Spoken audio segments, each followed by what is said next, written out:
Bien, muy buenos días, bienvenidos. Vamos a iniciar siempre dentro del ámbito de los aspectos jurídicos, que hablamos algunas cosas sobre el Código de Comercio y la ley reguladora.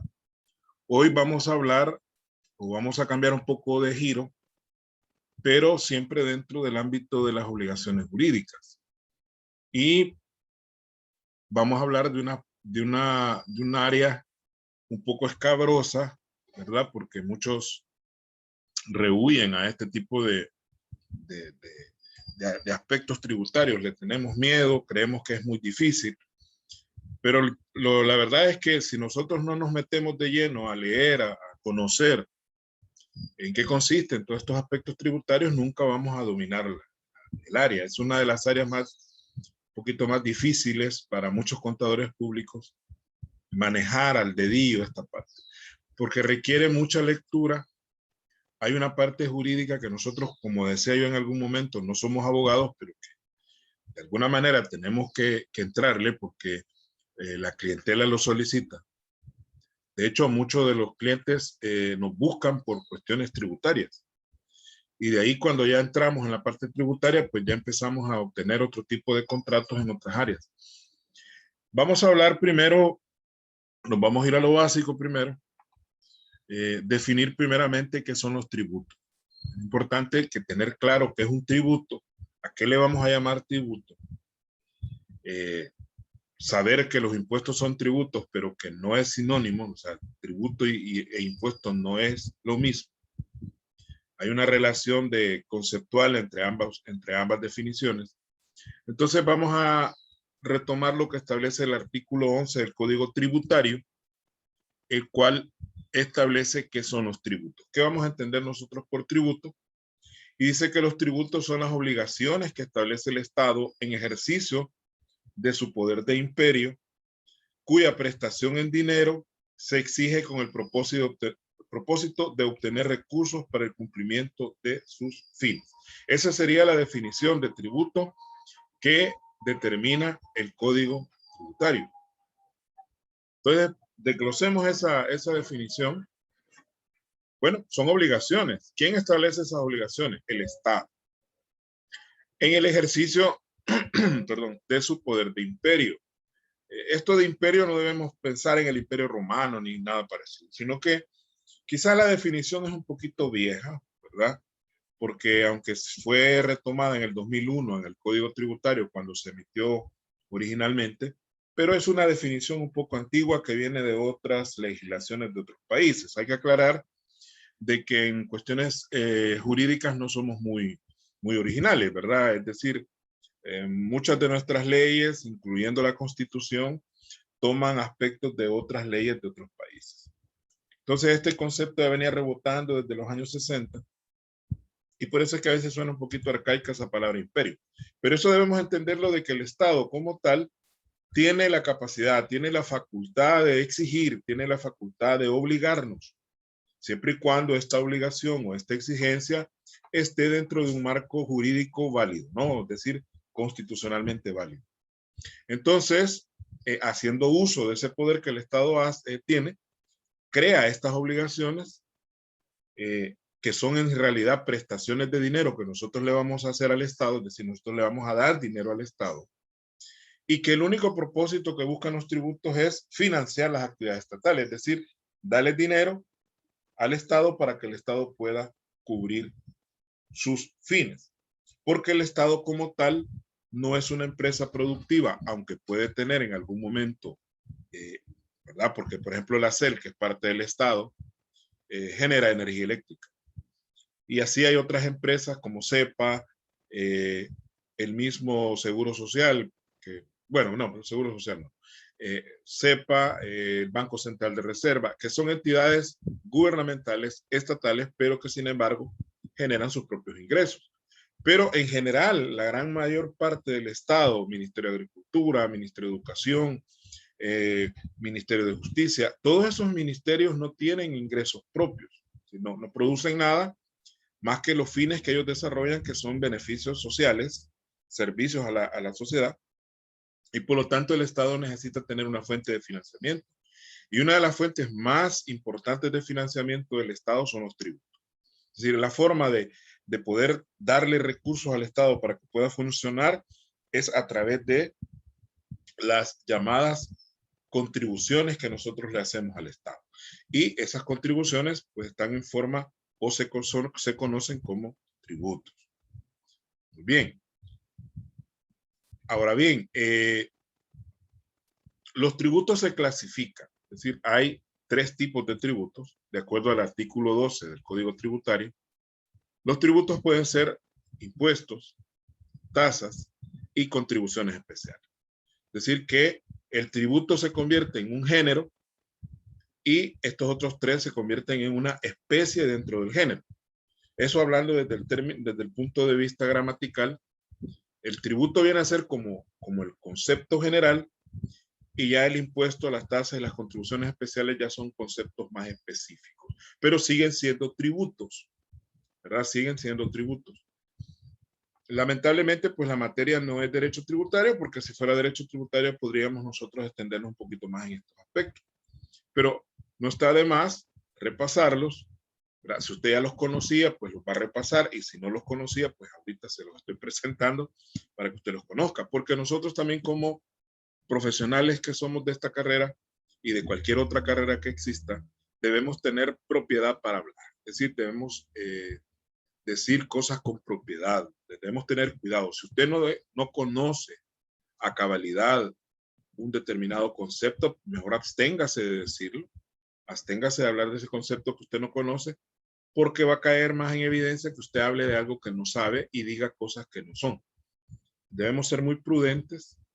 Generalmente las personas que más hablan son las que menos conocen. El que conoce, pues generalmente se reserva sus respuestas hasta tener claro lo que va a decir. Esa es otra característica que debe tener un profesional dentro de su perfil. Ser prudente, ¿verdad? En cuanto a lo que va a opinar, que tiene que ser con base en algo real o en algo que realmente conozcamos. Muy bien. Veamos entonces ahora el impuesto. Fíjese que el impuesto es, algunos especialistas le llaman que es el tributo típico. Cuando se dice tributo típico, quiere decir que el impuesto dentro de toda la gama de tributos que hay es el tributo más tributo, es decir, el que cumple con mayor cabalidad o a mayor cabalidad lo que es el concepto de tributo. Es decir, el que tiene más las características de un tributo es el impuesto. Así como dentro de los cítricos encontramos naranjas, limones, encontramos toronjas, mandarinas, todos son cítricos, pero si nosotros hacemos un análisis, ¿cuál es el cítrico más cítrico? Pues obviamente es el limón, que es el que cumple con todas las características de un cítrico. Ese es el cítrico más cítrico. Lo mismo dentro de los tributos, pues el impuesto es el tributo más tributo, o el tributo típico. Ahora, ¿qué es el impuesto? El impuesto es el tributo exigido sin contraprestación, cuyo hecho generador está constituido por negocios, actos o hechos de naturaleza jurídica o económica que ponen de manifiesto la capacidad contributiva del sujeto pasivo.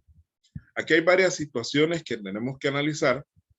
Primero, que el impuesto es el tributo, es un tributo, y es exigido sin contraprestación. Por eso es que el impuesto se considera un tributo típico, porque una de las características más importantes de un tributo es que usted le va al Estado los recursos, pero usted no debe esperar, en el caso del impuesto, no debe esperar una contraprestación directa. Es decir, que usted no es que le va a dar al Estado $100 de impuesto y el Estado esté obligado a darle a usted $100 en servicios, ya sea educativos, de salud, de seguridad, sino que el Estado destina ese dinero de acuerdo a las prioridades del país, entre comillas, ¿verdad? Así se supone que debe hacerse, y se distribuye en donde hay más necesidad. Y probablemente, en algunos casos, las personas que más pagan impuestos son las que menos probablemente podrían obtener ese beneficio.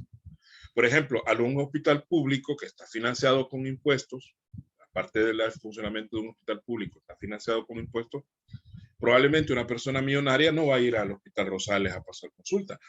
Entonces, el beneficio lo va a obtener una persona de menos recursos, probablemente financiada por una persona que tiene más recursos, que probablemente va a ir a un hospital privado si no es que va fuera del país a hacerse algún tratamiento. Entonces, por eso dice ahí sin contraprestación, porque el Estado no tiene una obligación directa con el contribuyente de devolverle una cantidad de servicios o de beneficios equivalente a lo que él está pagando.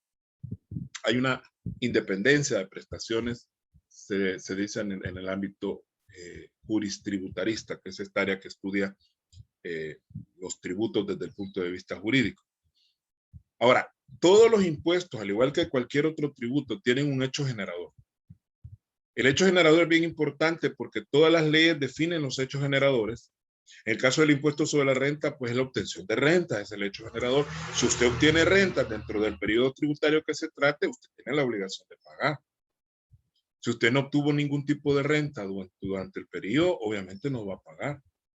Y si sus rentas fueron negativas, como en el caso de las empresas que podían tener pérdidas en algún momento, tampoco van a pagar impuestos. O sea, ese es el hecho generador, lo mismo que el IVA. El IVA tiene 4 hechos generadores, que ya vamos a hablar de ellos más adelante.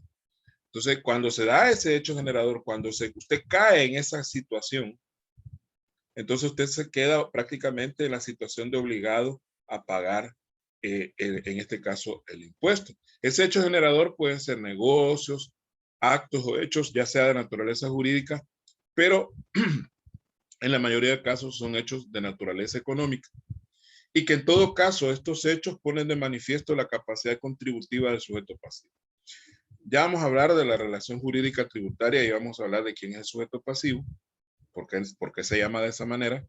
En este caso sería el contribuyente, el sujeto pasivo, y que de alguna manera el hecho generador, por eso les decía yo de que tiene que tener más características económicas que jurídicas, porque el hecho generador pone de manifiesto que usted tiene la capacidad de poder pagar. Entonces, si usted tiene una renta a fin de año, que son en este caso, la mayoría somos asalariados, entonces tenemos un salario a fin de año, o más bien todos los meses lo cobramos, todas las quincenas, pero a fin de año hay una suma de todo lo que hemos ganado en el año, y con base en eso que hemos ganado es que se nos calcula el impuesto sobre la renta. Entonces, eso lo que demuestra es que si yo obtuve, por ejemplo, $15,000 de ingresos en el año, o sea, yo tengo una capacidad contributiva equivalente a esos $15,000 que obtuve, menos las deducciones que la ley me permite hacer. Entonces, el hecho de haber obtenido rentas pone de manifiesto que yo tengo capacidad para poder pagar el impuesto. Si yo gané algo en el año, eso demuestra que tengo capacidad para pagar un porcentaje de esa cantidad que gané. A eso se le llama capacidad contributiva. Luego viene la tasa. La tasa es el tributo cuya obligación tiene como hecho generador la prestación efectiva o potencial de un servicio público individualizado al contribuyente. Fíjese bien que aquí el hecho generador cambia, porque acá la tasa ya se desvía un poquito del concepto de tributo por el hecho de que la persona en algún momento puede recibir una prestación, que puede ser un servicio, más que todo en la mayoría de los casos las tasas están amarradas a prestaciones de servicio. Por ejemplo, para ponerlo en contexto, las tasas municipales. Hay una tasa por desechos sólidos, por ejemplo, que recogerle la basura que usted saca quizás no todos los días, pero cada cierto tiempo usted saca la basura allá a la puerta de su casa y pasa el camión y se la lleva. Para tener derecho a eso, usted paga una tasa a la alcaldía, que pues modernamente se paga a través del recibo de energía eléctrica para facilitarle a la alcaldía la recolección de ese dinero, porque si no la gente, pues hay gente que va a la alcaldía y paga sus tasas, hay otras que no. Entonces, desde hace unos 15 años, pues se creó esa figura de pagarlo a través del recibo de energía. Y se supone que con ese dinerito usted paga $4 mensuales, por ejemplo, de tasa, ya sea alumbrado público, recolección de basura, depende de cuál sea la zona donde usted viva o a qué se dedique usted, porque los que tienen negocios pues pagan otro tipo de tasas que probablemente las personas que tienen residencia nada más, o sea, vivienda, no pagan. O sea, hay cierto tratamiento, depende de qué es lo que usted, en qué situación usted se encuentra. Ahora, Pero si usted ve el concepto, dice prestación efectiva o potencial. De ahí que la tasa, usted la paga, pero puede ser, vaya, por ejemplo, usted pagó la tasa del mes de febrero. Pero no pasó todo el mes, no pasó el camión de la basura. Porque estaban arruinados, estaban en huelga, hubo cambio de alcalde. Total que hubo cualquier situación que evitó o que impidió, mejor dicho, que se le fuera a recoger la basura. Y usted pagó los $4 y no recibió el servicio. Usted no puede ir a la alcaldía y decir, mire, devuélvame los $4 porque no pasó el camión. ¿Por qué? Porque no es totalmente cierto que usted va a recibir el servicio. Por eso dice prestación efectiva, que lo cual significa que sí, de hecho usted recibe el servicio, o potencial, que decir que tal vez lo reciba o no. O sea, ahí donde cambia una tasa de un servicio común y corriente. Si usted paga servicio de internet en su casa y pasa un mes o 15 días y no le dan el servicio, no hay internet, usted puede ir a la empresa y pedir un ajuste de factura, lo cual le van a reducir lo que no le han, la parte del servicio que no le han prestado. Pero porque ahí no es una tasa, ahí es un servicio entre usted y una empresa. Con la alcaldía es distinto. Usted paga porque paga, reciba o no recibe el servicio, ¿verdad? Es la diferencia y por eso es un tributo, porque el tributo tiene la característica de ser obligatorio su pago. Y el servicio es individualizado, es decir, que cada quien paga lo suyo, ¿verdad? La señora que vive a la par suya paga sus tasas y usted paga las suyas también. Cada quien, cada casa en este caso, pagará sus correspondientes tasas. Y luego aclara en un inciso segundo que no es tasa la contraprestación recibida del usuario en pago de servicios no inherentes al Estado. Es decir, hay ciertos servicios que son inherentes al Estado, son obligación del Estado. En este caso, las alcaldías tienen la obligación de recoger la basura y de otro tipo de obligaciones, como por ejemplo, limpiar los ríos, las quebradas, limpiar los tragantes. Todos esos son servicios inherentes a la alcaldía. Pero si usted paga por un servicio que no es inherente al Estado, es decir, que no es obligación natural del Estado, entonces no se considera como tasa. La tasa en todo caso debe estar amarrada a una ley o a una ordenanza, como el caso de las tasas municipales están amarradas a una ordenanza, que es una especie de ley, pero que solo aplica para el municipio y que no es aprobada por la Asamblea Legislativa, sino que es aprobada por la alcaldía. Los únicos tributos municipales que son aprobados por la Asamblea a través de un decreto son los impuestos municipales. De ahí las tasas y las contribuciones especiales se manejan a través de ordenanzas. Bien. Llegamos a la contribución especial, que es un poquito más concreta, más reducido su ámbito de aplicación, y dice que una contribución especial es el tributo cuya obligación tiene como hecho generador beneficios derivados de la realización de obras públicas o de actividades estatales y cuyo producto no debe tener un destino ajeno a la financiación de las obras o las actividades que constituyan el presupuesto de la obligación. Bien, la contribución especial sigue siendo tributo, hay que aclarar, por lo tanto debe tener una base legal para poder aplicarse. Y lo vamos a poner en dos aspectos, en dos ámbitos. Uno, el ámbito municipal. Imagínense que la alcaldía les dice, vaya, a los señores que viven en el pasaje X de la colonia Y del municipio. Estos señores que viven en el pasaje X de la colonia Y, pues resulta que ese pasaje todos los inviernos se vuelve lodazal, y en el verano es una polvazón que no se soporta. Entonces llega a un acuerdo con la alcaldía para que la alcaldía haga un adoquinado del pasaje.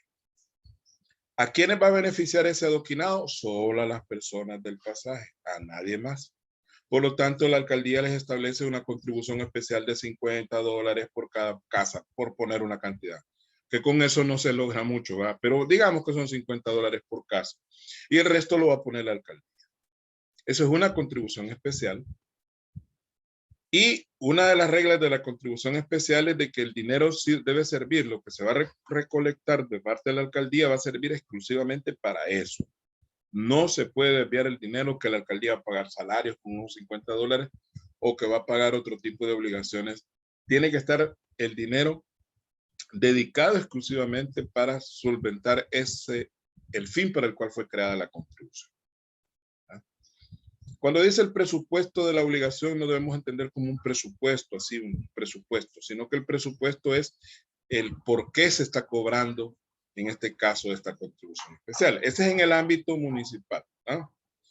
Que es una contribución de mejora, en este caso, así se le llama, ¿verdad? Contribución de mejora. Pero también a veces las contribuciones son un poquito más generales. Y vamos a poner el caso del FOVIAL. El FOVIAL está financiado por una contribución especial que se cobra sobre el diésel y la gasolina. Son 20 centavos por cada galón que usted compra de gasolina o diésel, paga 20 centavos para poder financiar el FOVIAL. Es una contribución especial, no es un impuesto. Hay gente que dice, el impuesto del FOVIAL, no, no es un impuesto, es una contribución especial. Porque ¿cuál es el fin de esa contribución especial? ¿O por qué razón se cobra? Para darle mantenimiento a las vías públicas, para darle mantenimiento a las calles y a las carreteras. Si usted ve en las carreteras o aún aquí en la ciudad, usted puede ver que hay ciertos rótulos de color anaranjado, que es lo que distingue al FOVIAL del MOP, que aunque son dos instituciones que trabajan de la mano, pero una cosa es FOVIAL y otra cosa es el MOP. Los del MOP son amarillos, los rótulos, y los rótulos del FOVIAL son anaranjados.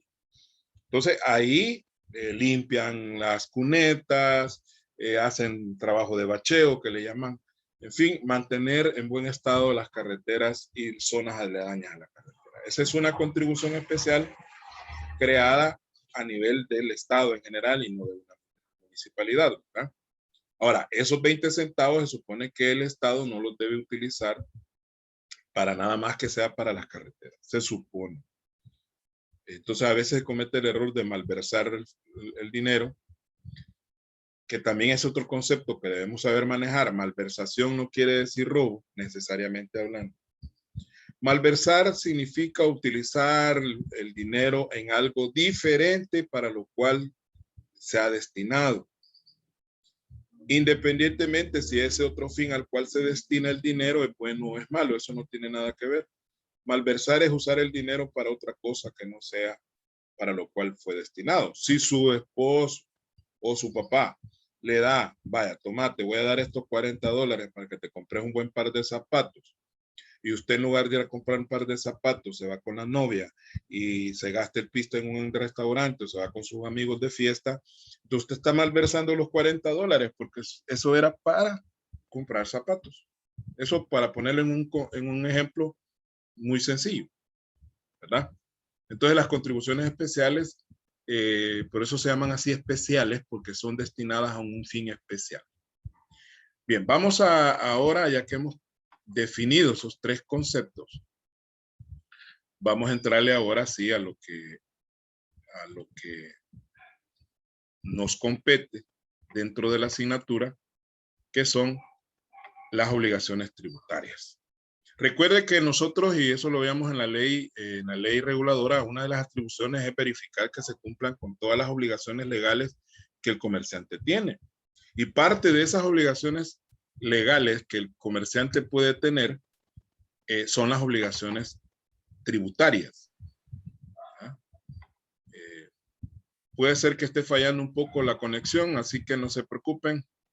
De todas maneras, estamos dejando grabada la sesión por cualquier situación. Hay una serie de obligaciones tributarias que nos competen a nosotros como contadores públicos, tanto en el punto de la legalización, creación de una empresa, que es lo que más nos importa en la asignatura de organización contable, como también cuando ya la empresa está funcionando, ¿no? Porque la empresa también tiene otras obligaciones que cumplir cuando ya está creada y está en funcionamiento. Muy bien. Primero hablemos de la relación jurídica tributaria, que es la base de todo lo que vamos a hablar después. De acuerdo con el Código Tributario, hay una relación llamada jurídica tributaria, que tiene que ver con dos tipos de sujetos. Hay un sujeto activo, que para el caso es el Estado, y hay un sujeto pasivo, que son los contribuyentes o en su caso los responsables. Ya vamos a hablar más adelante cuál es la diferencia entre un contribuyente y un responsable. O sea, ahí hay una obligación que va en un solo sentido, porque es una obligación exigida por el sujeto activo. Si nosotros recordamos dentro de la conceptualización contable, activo tiene sinónimo de derechos. El sujeto activo es el que exige y el sujeto pasivo es el que tiene que cumplir. Ahora, estas obligaciones son de dos tipos. Pueden ser obligaciones sustantivas o pueden ser obligaciones formales. ¿Verdad? Entonces, hay un sujeto activo que está exigiendo, que tiene la facultad de hacerlo, exige el cumplimiento de la obligación a un sujeto pasivo, que puede ser contribuyente propiamente dicho o, en su caso, el responsable, y que estas obligaciones pueden ser de dos tipos, sustantivas o formales. Bien. Ahora, el sujeto activo, de acuerdo al mismo Código Tributario, es el Estado, ente público acreedor del tributo. Es decir, el Estado es el acreedor porque es el que cobra, es el que tiene derecho a bolsearnos, por decirlo de esa manera, y por lo tanto se le llama de esa manera, ¿no? Es el que ejerce la acción. Ya lo habíamos mencionado. Y el sujeto pasivo dice que se considera sujeto pasivo para los efectos del presente código, el obligado al cumplimiento de las prestaciones tributarias, ya sea en calidad de contribuyente o en calidad de responsable. Entonces, el sujeto pasivo es el obligado, ya lo habíamos dicho, al cumplimiento de las prestaciones tributarias, que en este caso se refiere al pago y otro tipo de obligaciones que vamos a hablar de ellas, ya sea que lo haga en calidad de contribuyente o en calidad de responsable. Ahora, ¿qué vamos a entender por obligación sustantiva? La obligación sustantiva es la obligación de efectuar el pago de un tributo, que es al final la obligación más importante para el Estado, es decir, que usted pague. Por eso se llama sustantiva. O sea, es una obligación que viene de una obligación. La palabra sustantiva viene de sustancia. Es lo importante, lo medular del Estado es que usted pague. Pero, aunada a la obligación sustantiva, existe también la obligación formal. ¿Qué es una obligación formal? Fíjese que el concepto que el código da es un poquito, bueno, a mí no me gusta mucho. Que dice que es la obligación de hacer o no hacer algo encaminado a garantizar el pago de un tributo. Es así lo define el código, o sea, hacer o no hacer algo, ¿no? Encaminado al pago de un tributo. Yo le agrego, eso, el segundo inciso es un agregado que yo he hecho. Es decir, que las obligaciones formales son de índole administrativo, tales como presentar informes, permitir fiscalización, emitir documentos, etc. O sea, la obligación sustantiva es pagar. Pero ¿cómo el Estado puede estar seguro que usted está pagando? En primer lugar, usted paga, o sea, puede ser que no esté pagando. O si usted está pagando, esté pagando lo que debe ser. Está pagando menos de lo que a usted le corresponde pagar. Para todo, para poder cerciorarse el Estado de que usted está pagando correctamente, existen las obligaciones formales, que muchas veces son más engorrosas que la misma obligación sustantiva. O sea, es más fácil pagar el impuesto que todo lo que hay que hacer, como por ejemplo declarar, por ejemplo el IVA, declararlo todos los meses, y aunado a la declaración del IVA hay que meter pues los informes de retenciones y percepciones. En fin, hay una gran cantidad de obligaciones formales que aquí vamos a ver algunas de ellas. Estar inscrito, por ejemplo, como contribuyente, eso es una obligación formal, porque si usted no está inscrito y no tiene un número de registro, pues difícilmente el Estado puede comprobar que usted es contribuyente. Llevar libros, emitir facturas, comprobantes de crédito fiscal, todas esas son obligaciones formales, que lo que buscan es cerciorarse que usted esté pagando y que esté pagando lo que debe ser. Es decir, minimizar la evasión o en su caso también la elusión, ¿verdad? Que son dos conceptos parecidos pero diferentes en el sentido de que la evasión, evadir es no pagar el impuesto incumpliendo abiertamente la ley. Entonces usted no cumple con algo que la ley dice, usted está evadiendo. Por ejemplo, vender sin factura, eso es evadir. Usted vende y a quienes a ciertas personas les emite facturas, a otras no. Entonces ahí usted está cometiendo el delito de evasión, es un delito. Más que una falta, es un delito. Y más al margen de que el código habla de evasión intencional y no intencional, eso para mí, pues, no, yo no le hallo sentido. La evasión siempre es intencional. Pero bueno, ahí hay unos ciertos matices que el código hace sobre la evasión intencional y no intencional.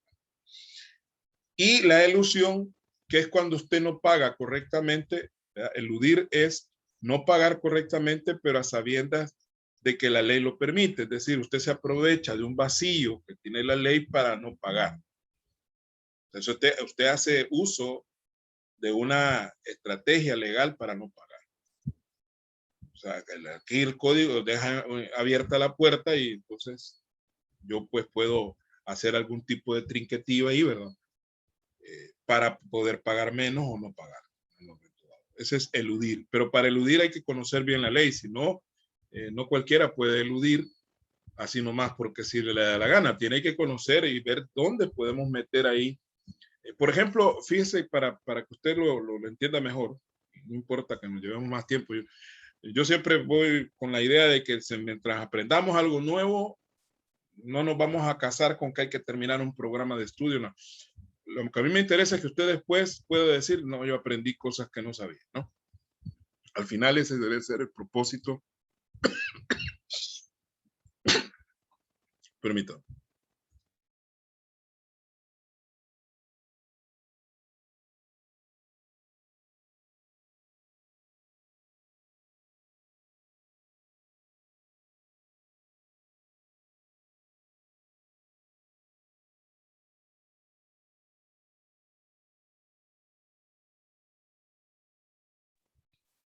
Al final decía, ese debe ser el propósito de, de todo proceso de enseñanza-aprendizaje. Fíjense que esto era antes porque con las ilusiones y cuando el Estado detecta que hay ilusiones en algunos aspectos, empieza como a ajustar las leyes para que eso se minimice, si no es que se elimina esa práctica. Fíjense que existía una práctica antes con respecto a los viáticos, los famosos viáticos y los gastos de representación en general, que son lo mismo, solo que la diferencia es que el viático se le llama así cuando es el vendedorcito que mandamos a San Miguel en el 301 y le damos 10 pesos para comida y transporte, ¿no? Compre su sorbete por allá, pobrecito, le damos 10 pesos de viático cada vez que va a San Miguel, que ni le va a alcanzar, ¿verdad? Porque 10 dólares son, si se va en la ordinaria de la 301 son 3.50 creo yo que vale, o 3. Ida y vuelta serían 7 pesos solo de transporte, le quedarían 3 para comer. Bueno, pero la cuestión es que tal vez en esa área de los viáticos a vendedores así de menor rango no se da mucho el problema se da más con los famosos gastos de representación, que ahí pues ya estamos hablando de cantidades un poquito bonitas. Usted va a ir a Estados Unidos a un simposio, a representar a la empresa en un simposio y le dan $5,000 de gastos de representación para que pague el hotel, alimentación y cualquier otro gustito que usted se quiera echar por allá. Bueno, la cuestión es que, ¿qué pasaba en algunas empresas? Que la persona ganaba, y esto es parecido a los famosos sobresueldos que hoy están investigando los de la asamblea y que ojalá investiguen cuando ya ellos vayan para afuera, hagan las mismas investigaciones.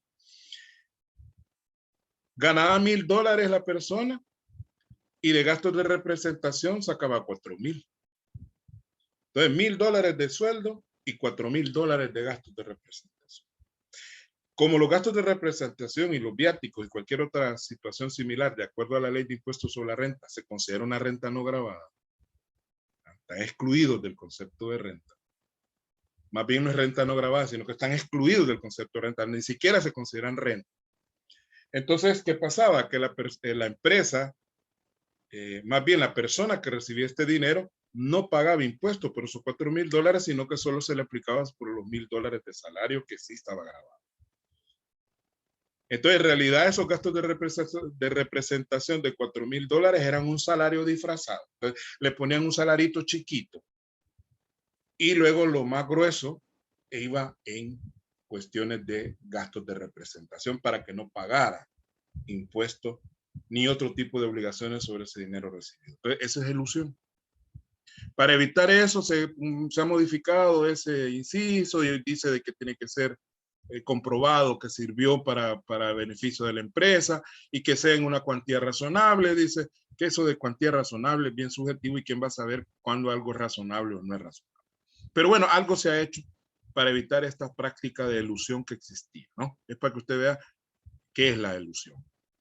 Vamos a cortar ahorita y nos vamos a reconectar inmediatamente, ¿verdad? Así de que vamos a dejar ahorita y nos conectamos inmediatamente, por favor.